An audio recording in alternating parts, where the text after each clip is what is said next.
Capítulo 5 agora, vamos falar dos manuscritos originais. Será que existe manuscrito original?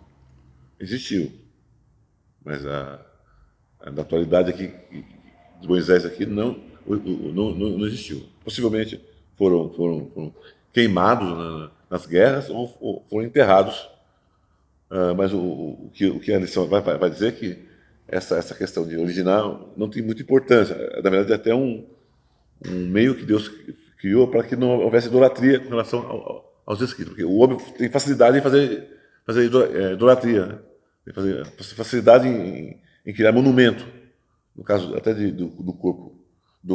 Quando Deus mandou fazer aquela serpente, começaram a adorar a serpente. O homem tem facilidade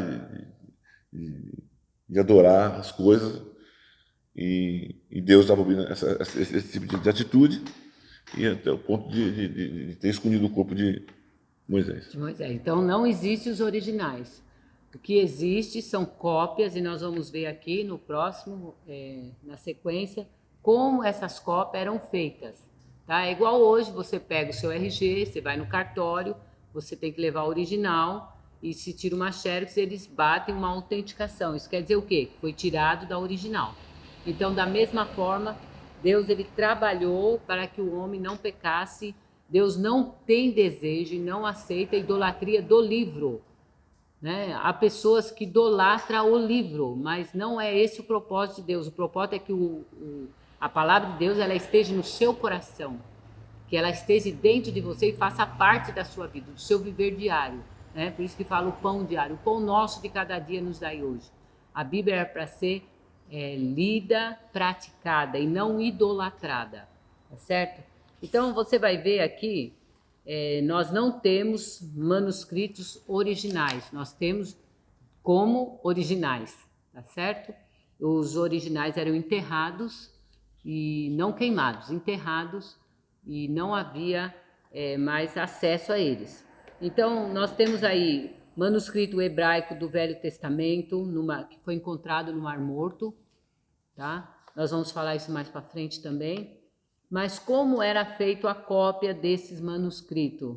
Primeiramente, nós devemos agradecer a Deus e aos judeus que tiveram um empenho assim digno de ser louvado, porque eles realmente foram capacitados para que hoje nós tenhamos a Bíblia em nossas mãos. Então diz assim: não se pode nunca exagerar a dívida de gratidão que temos pelos judeus. E aí, olha só as regras que era exigida de um escriba. Número 1, o pergaminho tinha que ser feito de peles de animais limpo. Limpo quer dizer animais que não eram considerados impuros diante da lei, teria que ser animais limpos. Cada palavra era contada e mesmo cada letra. A folha era destruída no mesmo momento que houvesse um erro encontrado. Então começa a copiar lá no meio, se eu errei uma letra, destruía tudo. Cada cópia precisava ser feita de um manuscrito autêntico, tá certo? De um que estava em vigor. A escrita era feita com tinta negra preparada a partir de uma receita especial. Era necessário que os escribas pronunciassem cada palavra em voz alta antes de escrevê-la, em caso algum podia escrever de memória. Os escribas precisavam limpar suas canetas antes de escrever o nome de Deus e banhar o corpo inteiro antes de escrever Jeová. Gente, que reverência com a palavra de Deus. Hoje nós temos essa palavra. E mais ou menos em 1948, né? 1948, 47, bem, né? 47, verdade. 1947, um beduíno, que é que cuida de animais, um árabe, né? Ele estava ali perto de umas cavernas e o que aconteceu? Um animal entrou lá dentro e ele, com o cajado, tentou puxar esse animal. Quando ele tentou puxar, ele deu o barulho como se fosse um jarro, alguma coisa. Ele encostou em algo. E ele ficou...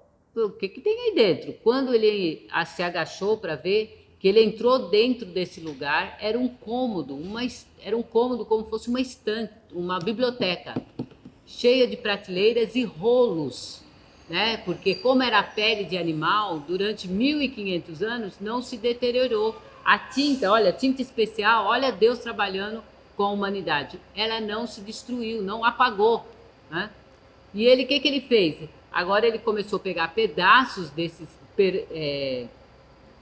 pergaminhos e vender para os judeus. Quando os judeus examinaram, viram que eram as palavras da Bíblia e foram atrás e conseguiram, né?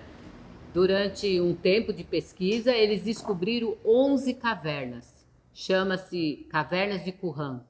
Para a glória de Deus, nós tivemos o privilégio de estar nesse lugar, tá?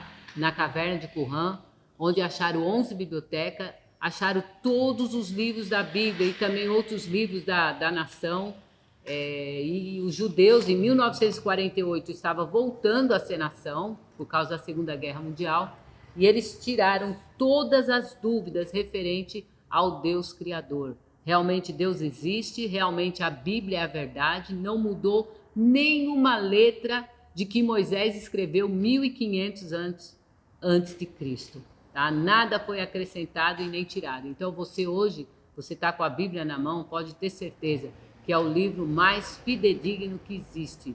É a palavra de Deus.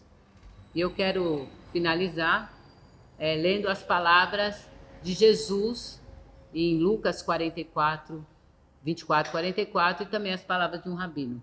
Sandra, posso Claro, fica à vontade. Aqui, o manuscrito de hebraico, no Velho Testamento, que você falou agora de Qumran, ele tem uma vantagem sobre os demais, porque ele é um dos mais antigos. Então, quando questionava sobre a veracidade da Bíblia ou não, então tinha escrito recente, alguém manipulou isso aqui. Isso aqui não é verdadeiro, isso aqui é algo. Qualquer um pode escrever aqui e acabou. Quando achou o escrito de Qumran, foi por terra essa teoria. Nós somos lá, né?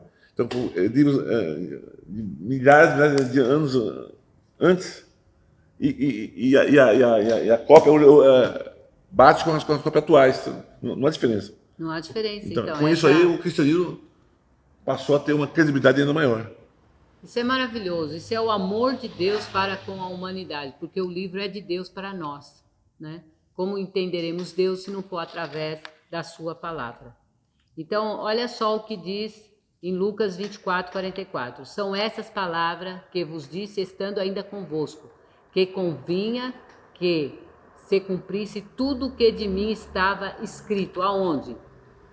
Na lei de Moisés, nos profetas e nos salmos. Então, a Bíblia, ela apontava para Cristo. Toda a nação, porque a Bíblia é escrita, toda a nação estava aguardando o Messias. O Messias veio, a Escritura testificou da sua vinda. E depois, o Novo Testamento é escrito falando da vida de Jesus e o nascimento da igreja. E também eu tenho as palavras de um rabino. Posso ler? Tenha cuidado como trabalha, porque tua obra é uma obra celestial.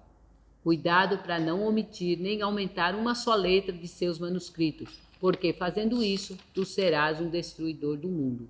Então, toda a Bíblia, ela foi confirmada a sua veracidade através da descoberta na caverna de Qumran. Quer finalizar com alguma coisa, Luiz? Não? Então, que Deus abençoe você. Estaremos aí falando da próxima, no capítulo 6, falando das linguagens da Bíblia.